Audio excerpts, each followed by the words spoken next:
লেঙেৰীত দিহিংচাং বহুমুখী সমবায় সমিতি উদ্যোগত অনুষ্ঠিত বাণিজ্যিক ফুল খেতিৰ প্ৰশিক্ষণ শিবিৰৰ সফল সামৰণি।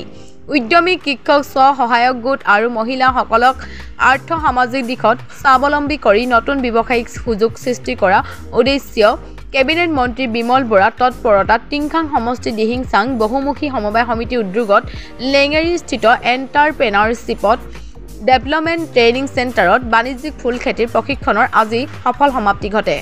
এই প্ৰশিক্ষণত অংশগ্ৰহণকাৰীসকলে আধুনিক কৃষি প্ৰযুক্তি, উন্নত জাতৰ ফুল নিৰ্বাচন, গ্ৰীণ হাউচ আৰু পলি হাউচ ব্যৱস্থাপনা, বজাৰ যোগাযোগ কৌশল আদি নানা দিশত ব্যৱহাৰিক জ্ঞান লাভ কৰে। অভিজ্ঞ কৃষিবিদ আৰু উদ্যোগীসকলে প্ৰদান কৰা এই প্ৰশিক্ষণে স্থানীয় কৃষকৰ উৎপাদনশীলতা বৃদ্ধি আৰু তেওঁলোকে এক সুসংগঠিত ব্যৱসায়িক ক্ষেত্ৰত আত্মনিয়োগ কৰাৰ ক্ষেত্ৰত গুৰুত্বপূৰ্ণ ভূমিকা পালন কৰিব।